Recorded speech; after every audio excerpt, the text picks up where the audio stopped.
예, 안녕하세요. 산일번지 부북 리뷰입니다. 오늘은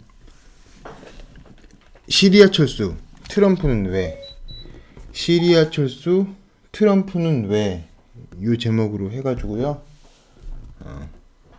헨리 키신저의 중국 이야기 두 번째 꼭지 리뷰를 해보도록 하겠습니다. 이번 이제 시간이 예전에 했던 거랑 봤을 때 이제 두 번째 시간인 거죠. 그래서 두 번째가 마지막 시간이고, 요거를 통해서 헨리 키신저 마지막으로 이제 리뷰를 하겠습니다. 제가 이제 이런 부분이 이제 어떻게 들릴지는 모르겠지만은 헨리 키신저는 이제 얘기를 많이 했어요. 근데 다른 게 뭐 아니라 뭐 자기가 했던 일 그게 굉장히 이제 자세하게 좀 얘기를 했는데 중요하진 않고, 중요한 거는 지난번에 했던 꼭지, 중국이 쪼개지고 합해지고 요 패턴이 있다라는 거. 그다음에 오늘 드릴 이야기, 바둑과 이제 손자병법, 이제 요런 관련 이야기, 요게 이제 중요합니다. 그래서 요거 두 꼭지 정도 하고 헨리 키신저의 중국 이야기는 이제 끝납니다. 이제 읽으실 분들은 또 읽어보세요. 읽어보시는데 헨리 키신저가 스타일이 둥글둥글한 스타일이에요. 둥글둥글한, 직접적으로 해가지고 총알처럼 빵 딱 이게 아니라 이렇게 뭐 뱀장어처럼 이렇게 꾸불꾸불 해가지고 이게 애들러 화법 이런 게 있어가지고 좀 그렇다. 그래서 오늘 꼭지랑 지난번 꼭지랑 두 번 꼭지 하고 헨리 키신저의 중국 이야기 요거 이제 끝냅니다. 부제, 오늘 부제는 바둑과 손자병법, 그 다음에 북폭 시그널입니다. 북폭 시그널.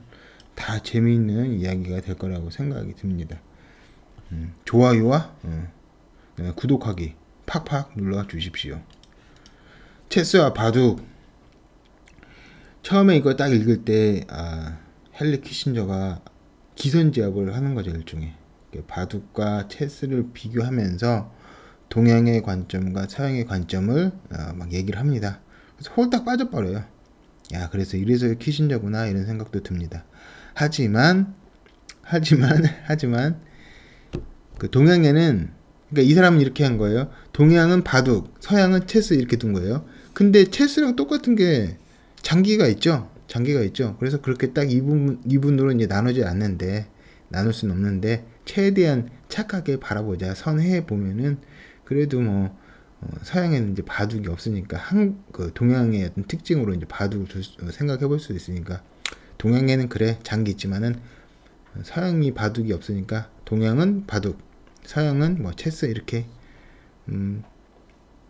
그렇게 볼 수 있겠다. 그렇게 이제 배열해 놓고 볼 수 있겠다. 이제 이런 생각이 드는 거죠. 그렇지만 이제 뭐 삐딱하게 보면 볼 수 있다. 이제 보세요. 근데 일단 이것도 혹합니다. 헨리 키신저가 다방면에 이렇게 교양인이구나 이런 생각이 들어요. 체스가 결정적인 전투의 게임이라면 바둑은 쉽사리 끝나지 않은 작전의 게임이다. 체스를 두는 사람은 완전한 승리를 겨냥한다. 왕 죽으면 끝나는 거죠. 체스랑 장기랑. 장기 생각하시면 돼. 장기.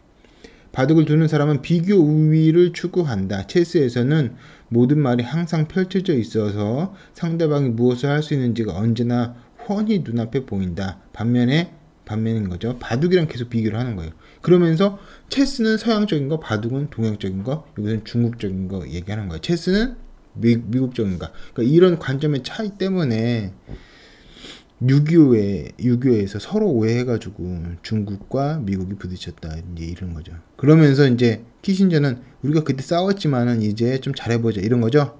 그래서 이제 당시에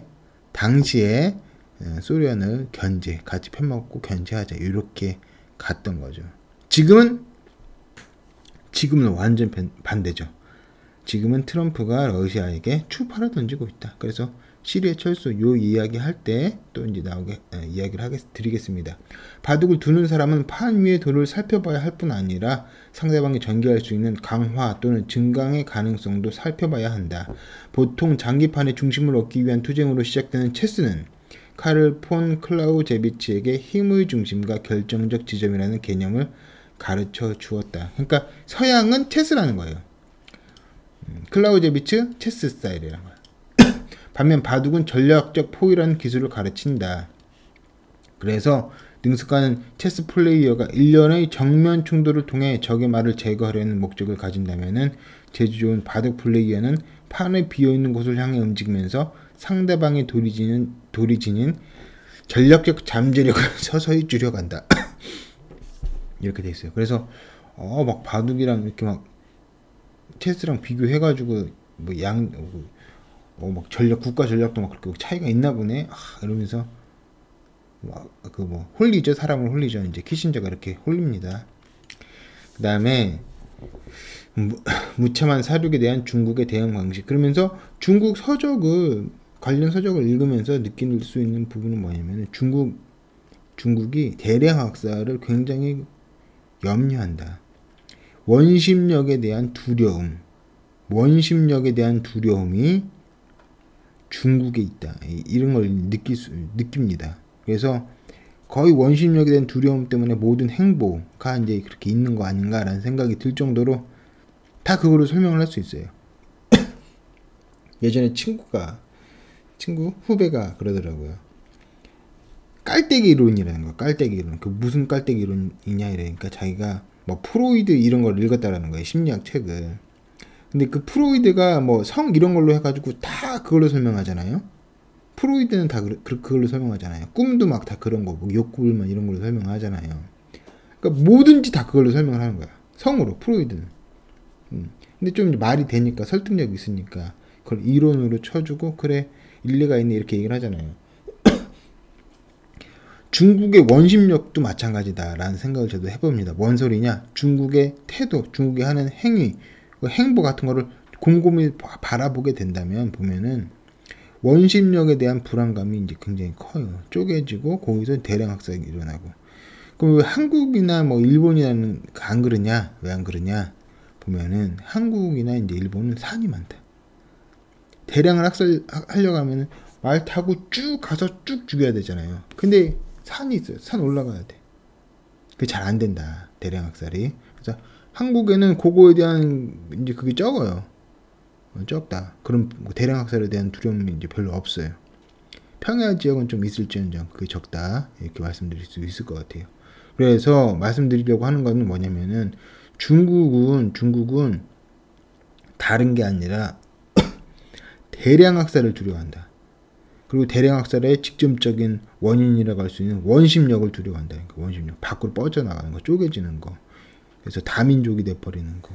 산산조각 나는 거. 그때 산산조각이 났을 때 학살이 많이 났어.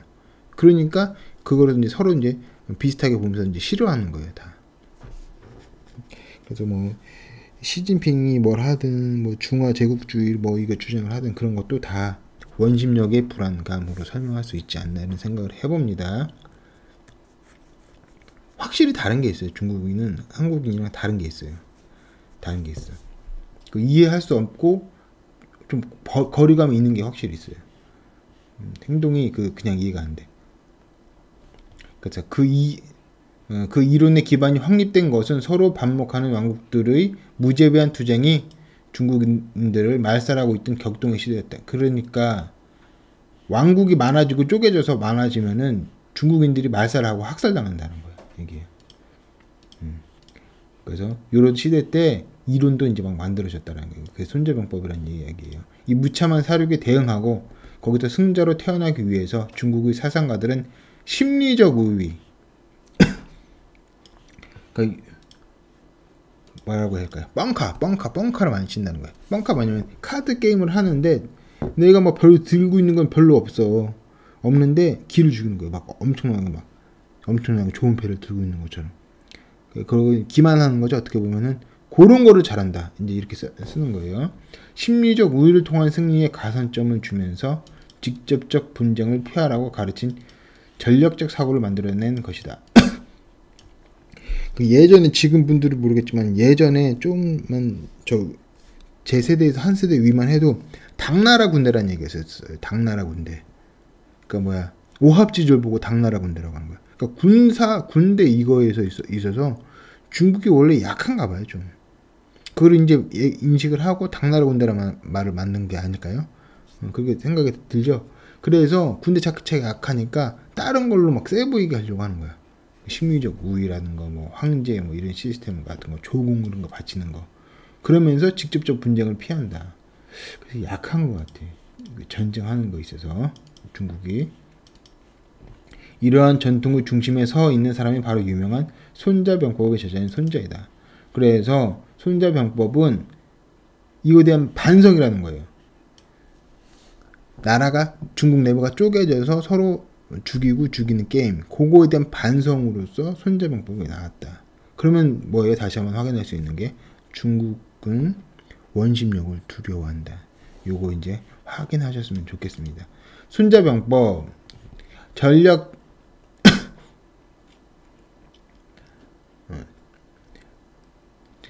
전력을 두른 서구의 저자들과 손자를 확연히 구분하는 것은 그가 순전히 군사적 요소에 앞서 심리적, 정치적 요소를 강조했다는 점이다.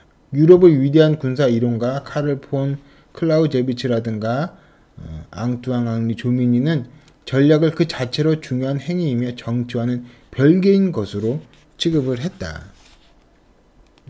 전쟁이란 다른 방법에 의한 정치 연속이라고 해서 했던 이제 클라우제비츠의 격언조차도 전쟁이 일어나면은 정치가는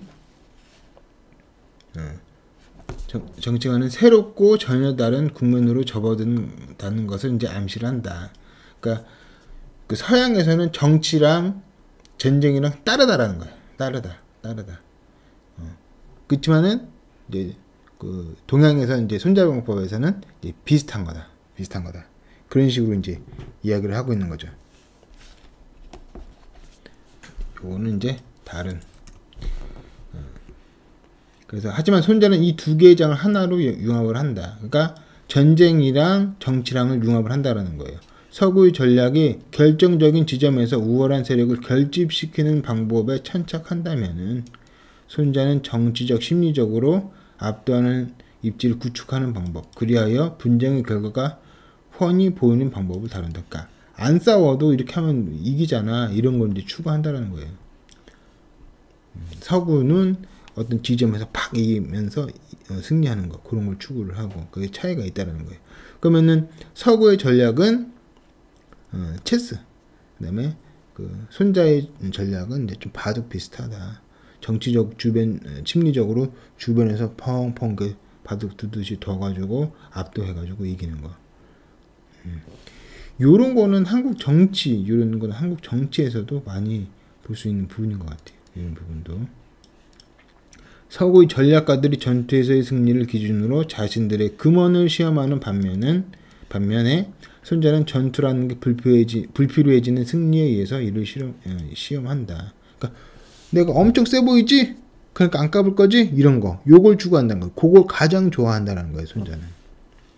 재미있죠? 좀 그런 거 같지 않아요? 그렇게 하고, 그 다음에 트럼프의 손자병법. 트럼프는 손자병법을 엄청 좋아합니다. 손자병법을 좋아해요. 그래서 손자병법을 탐독을 한다. 그래서 손자병법에서 이야기하는 바를 트럼프가 적용하는 게 있겠죠? 그래서 오늘 본다 이거예요. 시리아 철수 트럼프는 왜 하는가? 요거는 일단 멋있는 말이니까, 손자병법에 나오는 말인데 멋있는 말이니까 다시 이제 인용을 해봅니다. 전쟁이라는 나라의 중대한 일이며 죽음과 삶의 문제이며 존립과 패망의 길이니 살피지 않을 수 없다. 100번 싸워 100번 이기는 것이 잘된 것 중에 잘된 용병이 아니며, 왜 용병이라고 했을까? 하여튼 잘된 게 아니라는 거죠. 싸우지 않고 적의 군대를 굴복시키는 용병이 잘된 것 중에 잘된 거다. 용병이 그 용병이 아니라 뭐 방북 이런 것 같아요. 병사를 쓰는 법. 그러므로 상책의 용병은, 잘 보세요, 적의 계략을 공격하는 거예요. 그 차선은 적의 외교 관계를 공격하는 것입니다. 그 다음 계책은 이제 책이 계책이라니까 군대를 공격하는 거고, 그 아래 정책은 성을 공격하는 거다. 군대는 이제 군인이고 성을 공격하는 거는 이제 민간인 공격한다는 거죠. 성을 공격하는 법칙은 어쩔 수 없어서 하는 거다. 이렇게 돼 있어요. 그래서 1단계 적의 계략, 2단계는 외교관계, 3단계는 군대, 4단계는 성, 민간인. 그러면은 이제 트럼프가 시리아에서 철수를 했잖아요. 왜 철수를 했을까? 그럼 이제 적의 계략을 공격하는 게 최고라고 했으니까 중국의 계략을 공격하는 거라고 할 수 있겠죠. 중국을 왜 공격을 하냐? 가장 잘 설명한 것은 이제 미어쉐이머 교수님이죠. 전 세계 어떤 곳에서도 지역 패권 국가를 등장시키지 않기 위해서. 그러니까 이런 거죠. 미국만 북미에서 지역 패권 국가라는 거예요. 그리고 세계 패권 국가라는 건 없다라는 거예요. 세계 패권 국가는 없는 거예요. 없는 거예요. 세계 패권 국가가 되려면 전 세계에 다 육군을 투사해야 된다. 그게 이제 미어쉐이머 교수의 이론입니다. 그러니까 일단 전교 회장 이건 없는 거예요. 그냥 반장만 있다. 근데 우리 반에 반장만 있는 거예요. 다른 데 반장은 없어야 된다는 거예요. 그래서 우리 북미에서 보수는 미국이고 동아시아에서의 보수는 없어야 되는 거예요. 유럽에서의 보수도 없어야 되는 거예요. 중동에서의 보수도 없어야 되는 거예요. 보수가 없어야 돼. 다른 데는. 근데 북미에서만 있어야 돼. 그러면 전 세계 보수는 없지만 사실상 북미에서만 보수가 있으니까 전 세계를 뭐 간접적으로 컨트롤하는 게 되겠죠. 그런 식으로 이제 접근했을 때 이제 세계 패권 국가라고 말할 수 있을지언정 육군을 전부 전 세계에 다 투사하는 그런 패권 국가는 이제 안 된다라는 거예요. 그래서 뭐 세계 패권 국가 미국 이렇게 얘기를 하는데 그거 이제 잘 이제 들어야 되는 거죠. 잘 구별해야 된다. 미어쉐이머 이론에서는. 그러니까 미어쉐이머 이론에서는 세계 패권 국가는 없어요. 지역 패권 국가만 있는데 미국만 그것만 되는 거야. 그러니까 미국 입장에서는 다른 데서 지역 패권 국가가 나와서 안 되는 거야. 그러면은 미국 입장에서는 동아시아에서 일본이건 한국이건 중국이건 러시아건 어떤 국가건 나와서는 안 되는 거야. 지역 패권 국가가. 유럽에서도 독일이 먹으려고 해도 안 되고 프랑스가 먹으려고 해도 안 되고 영국이 먹으려고 해도 안 되고 유럽은 러시아가 먹으려고 해도 안 되고 이탈리아가 먹어도 안 되고. 그러니까 유럽이건 동아시아건 중동도 마찬가지고 지역 패권 국가가 있어서는 안 되는 거예요. 왜? 그 지역 패권 국가가 생기면은 만약에 일본이 동아시아 먹는다 그러면 일본이 멕시코에다가 군대를 주둔시킬 것이기 때문에 주한미군 이렇게 하면은 한국에 주둔하는 미군인 거잖아요. 그러면 일본이 하면은 주맥 1군이네. 주맥 1군. 멕시코에 주둔하는 일본군. 주맥 1군 같은 거를 둘 수 있기 때문에 만약에 중국이 동아시아 지역 패권국이 되면은 미국에다가 주맥 중군. 만약에 독일이 유럽을 다 지배하면 지역 패권 국가가 되면은 주맥 독군 뭐 이렇게 되겠죠. 그런 거를 막으려고 미국이 무조건 애를 쓰는 거예요. 그게 이제 최선 최고로 노력하는 부분인 거예요. 본능이다, 그게 본능.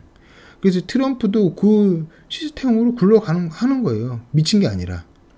그러면은 뭐 경제 돈 조금 벌고 많이 벌고 그게 중요합니까? 아니면은 중국이 지역 패권 국가 못 되게 하는 게 중요합니까?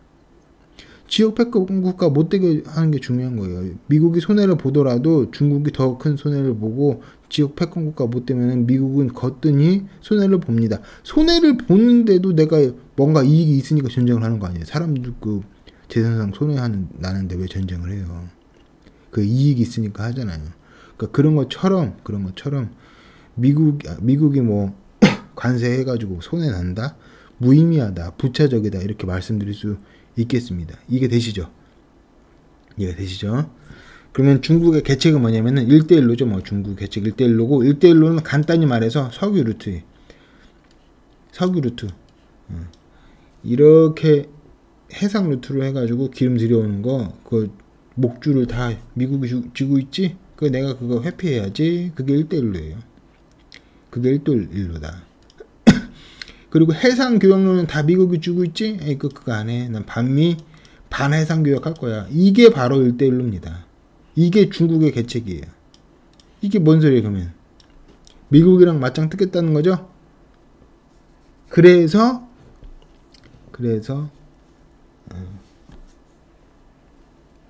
미국이 이제 전략가들이 이야기를 합니다. 중국이 독일이 될 거라고. 독일 나치가 될 거라고. 독일 나치가 된다 그 얘기는 여러 의미가 있겠지만은 독일이 경제력이 성장을 하면서 지역 패권 국가로 놀았어요. 그래서 민족주의 어떤 그 마약이라고 할 수 있죠. 그걸 투사해 가면서 막 키워가지고 이제 전쟁을 한 거예요. 중국도 마찬가지라는 거죠. 중국도 교만해지는 거야. 그래서 독일처럼 우리도 뭐 그다음에 중화 민족주의 그거 있죠. 그거 잠재돼 있죠. 그다음에 독일처럼 경제 막 급격히 성장하고 있죠. 이렇게 더 성장하다 보면 바로 이제 독일처럼 전쟁 일으키고 막 그럽니다. 한국 쳐들어올 수도 있죠. 쳐들어올 수도 있잖아요. 뭐 한반도를 수복해야 된다 이런 이야기 있죠? 있잖아요. 그다음에 뭐 백제, 고구려 뭐 이런 거 소수민족이다 이렇게 얘기하고 있잖아요. 그러니까 그래서 중국이 나치가 될 가능성이 있으니까 미리미리 손을 봐죠. 그래서 미리미리 때린다 이렇게 볼 수 있겠습니다. 독일은 좀 늦게 간 거지. 독일이나 일본은. 근데 중국은 그때 이제 그 경험이 있으니까 좀 빨리 때리는 거죠. 그래서 지금 트럼프가 중국을 때리는 거다. 그래서 중국의 계책은 1대1로라고 표현할 수 있고 석유 루트 이제 뚫은 거예요. 석유 루트 뚫고 반해상 교역을 하는 거예요. 반미적으로 반해상 이제 해상 교역이 이제 미국 친미니까 반미식으로 반해상 교역을 한다. 그게 1대1로다. 그래서 적의 계략을 공격을 해야 되잖아요. 미국은 적의 계략을 공격을 해야 되잖아요. 트럼프가 그 생각을 하겠죠? 손자병코가 읽었으면은 그럼 어떻게 하겠습니까? 그래서 시리아 철수도 그걸로 읽을 수가 있는 거죠. 시리아라고 하니까 아이폰에서 자꾸 자기 부름 잘고 시리아 그래서 요거를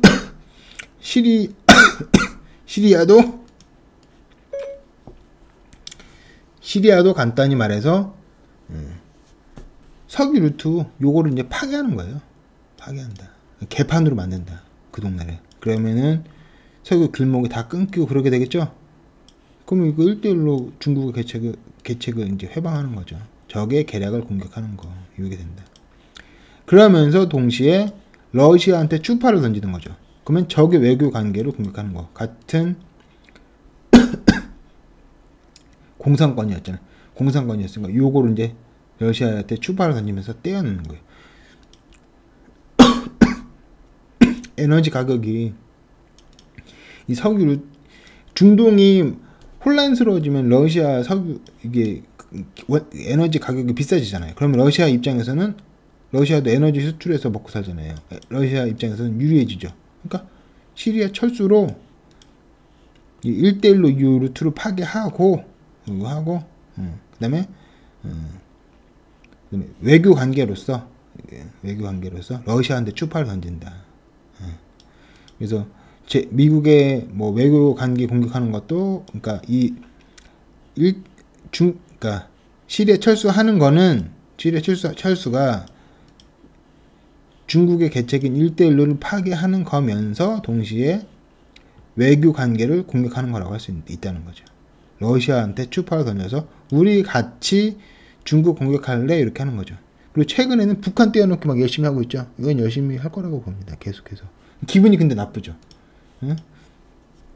기분이 나쁜데 일단 시도할 거고 그리고 트럼프 이제 그 협상의 기술 이런 책을 보면은 북한 진짜로 폭격할지도 모른다고 이제 생각을 합니다. 반반이다 진짜.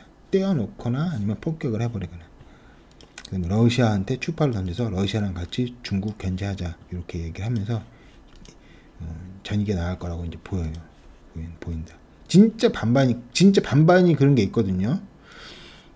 그러니까 주사위가 있어요. 주사위를 던졌다 이렇게 하잖아요. 활을 쐈다, 활 시위에서 떠났다 이런 게 있잖아요. 그거는 진짜 모르는 거예요. 의도하는 게 아니라 그냥 던져서 딱 나오는 대로 가는 게 있는 거예요. 그래서 뭐 해봐서 안 되면은 진짜 그러니까 이렇게 해서 안 되면 북폭 반 아니면 북한이랑 같은 편 해가지고 중국 경제 반, 그러니까 작전 반, 폭격 반 이런 식으로 이제 갈 수가 있다. 그래서 그러면 트럼프는 왜 시리아에서 철수하는가 정리를 해보면은 석유 가격을, 그러니까 이 지역을 개판을 만들어가지고, 소위 말해서 개판 만들어서 중국 엿을 먹이는 거죠. 기름값 올려가지고. 그 다음에 석유 가격을 상승을 시켜가지고 아까 말씀드렸다시피 러시아에게 추파를 던지는 겁니다. 같이 중국 찌를래. 예전에는 중국이랑 같이 편을 먹어가지고 소련을 견제했죠. 그래가지고 중국한테 퍼준 거잖아요. 개혁개방이. 그래서 나온 거잖아요. 그 지금 헨리 키신저 이 책 자체가 그때 얘기예요. 내가 왜 중국에 날아가가지고 닉슨 대통령의 부름을 받아서 중국에 날아가가지고 중국이랑 같이 악수를 했는가 얘기를 하는 겁니다. 지정학적인 게 훨씬 중요했다. 이념보다. 그래서 내가 날아갔다. 그 얘기예요. 그 얘기. 그때 중국이 그래서 개혁개방 제가 했다라는 거죠. 그래서 이제 그때랑 반대인 거죠. 그래서 지금 중국 같이 찌를래 러시아한테 추파를 던진다. 지금은 러시아한테 추파. 옛날에는 중국한테 추파를 던졌죠. 그때는 주적이 소련이었지만은 지금 주적은 중국이니까. 그래서 세상 변하는 거죠. 그래서 이념이 아니죠. 왜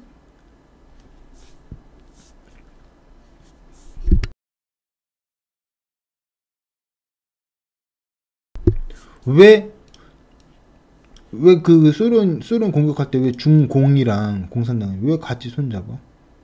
이해가 안 되잖아요.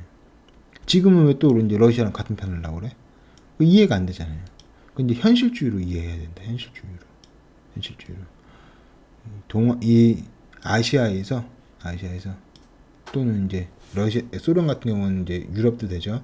거기서 어떤 지역 강대국도 나올 수 없게 하기 위해서 그게 이제 공격적 현실주의 그 미어시에머 교수님 이론이잖아요. 그거가 설명을 하는 거예요. 이론 뭐 이념 때문인 게 아니라 지정학적인 그 상황 때문에 그렇게 됐다라는 거. 그 다음에 또 보면은 석유 가격을 상승시켜가지고 시리아에서 철수하면 이쪽이 엉망되니까 미국산 에너지 셰일가스를 이제 비싸게 팔게. 그래서 미국 경제 줄이기. 이것도 이제 있다. 그러니까 복합적이죠. 그래서 트럼프는 영리한 사람입니다. 이 건물 이거 할 때 복합. 이제 보세요. 이제 아파트 있고 주택 있으면 건물이 이렇게 있잖아요. 그 건물 있으면은 간단하죠. 건물. 집에 들어와서 현관 들어와가지고 불 켜면 불 딱 들어오고 그 다음에 갔다 왔으니까 뭐 학교 갔다 왔으니까 회사 갔다 왔으니까 뭐 나들이 갔다 왔으니까 마실 갔다 왔으니까 씻어야죠. 씻고 그러면은 이제 뭐 세수하고 물 틀면 물 나오죠. 그 다음에 뭐 이제 화장실 그런 물 내리기도 하고 그렇게 되죠. 그 이제 그냥 쓰면 모른다. 근데 건물 이제 만들게 되면은 그거 다 들어가는 거야. 복합적이다.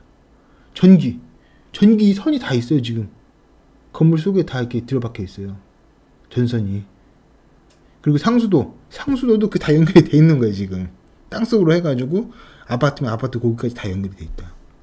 하수도도 다 연결이 돼 있는 거예요. 그게 관이 다 있다니까요. 지금 아파트 속에 다 숨어 있다니까요. 그게 다 있는 거예요. 그 다음에 뭐 화재 같은 거 났을 때 삐뽀 이런 거 하는 거, 뭐 소방 호수 이런 거 다 따로 있고, 그 다 따로 있는 거예요. 그게 안 보이지만은 그게 복합적으로 그게 다 있다. 이제 트럼프는 건설업자니까 그런 걸 이제 잘 알죠. 복합적이라는 거. 그리고 이제 다층적으로 이제 생각을 하죠.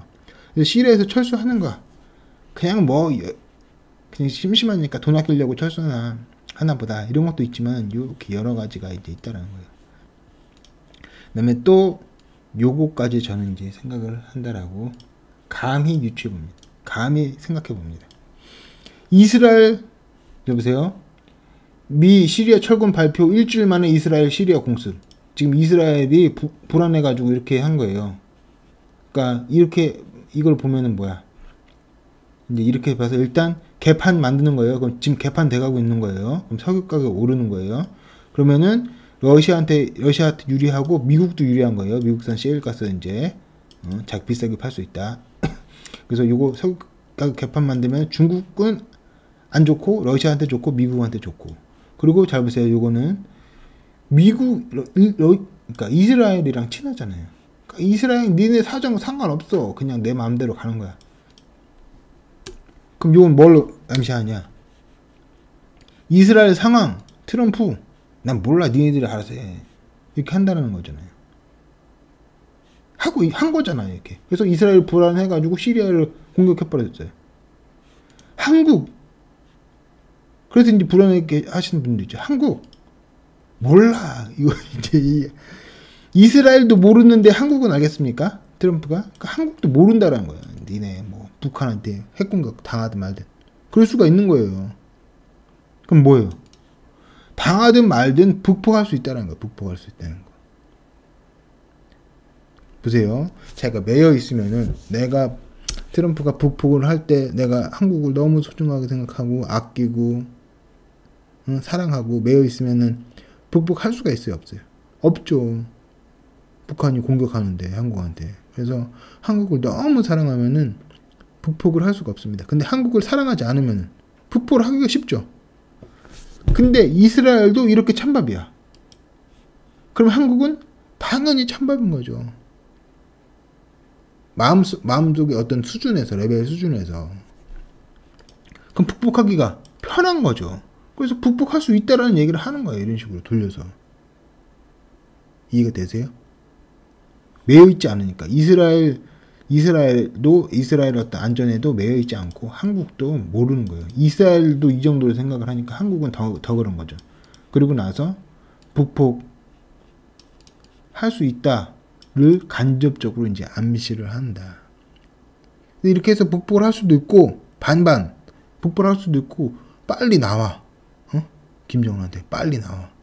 빨리 그거 핵 그거 명단 갖고 와. 빨리 와. 그 얘기를 하는 거다. 이렇게 볼 수 있겠습니다. 이렇게까지 하고 그 다음에 한 꼭지 더 할게요. 한마디 더 할게요.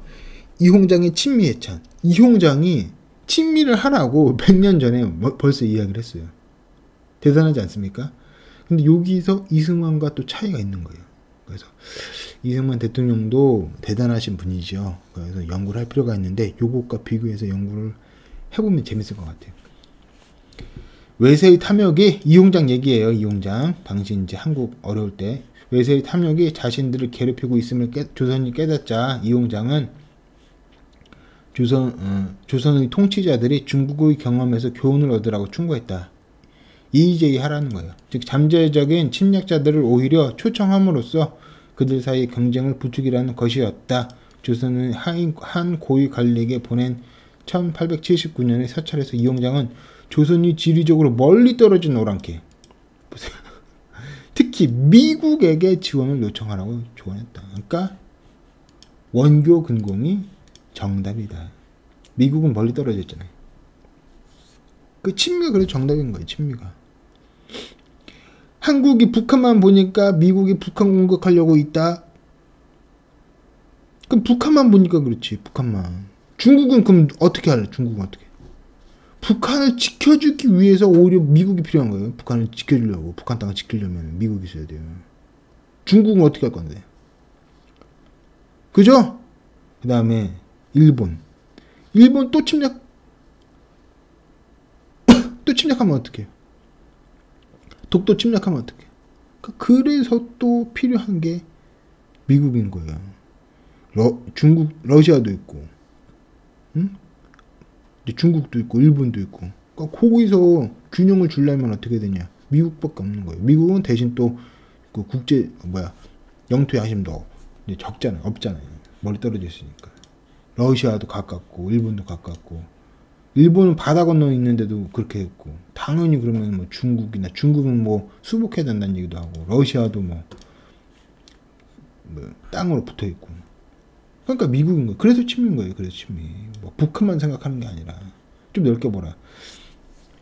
이홍장은 조선이 기회가 오는 대로 서양과 조약 관계를 맺고 이를 이용하여 일본을 통제할 것을 제안했다.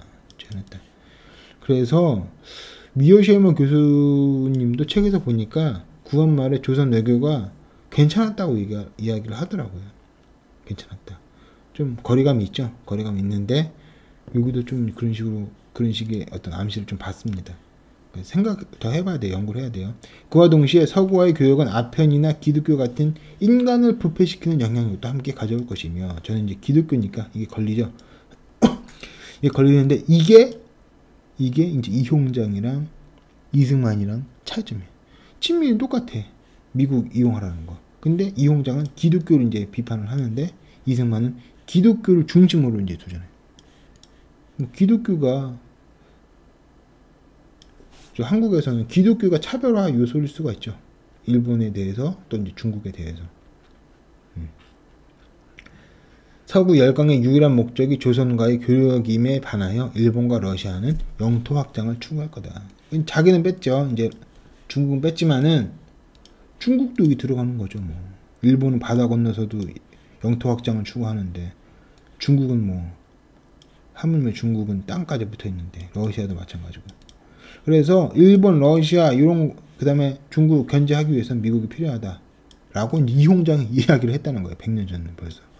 이거는 이제 이승만이랑 공통점이지만은 이승만과 차이점은 뭐냐면은 기독교에 대해서 이제 관점이 달랐다. 기독교를 완전히 들어와야지, 그러니까 뿌리 깊이 완전히 이렇게 바뀌어가지고 선진국이 된다, 잘 사는 나라가 된다, 행복한 나라가 된다.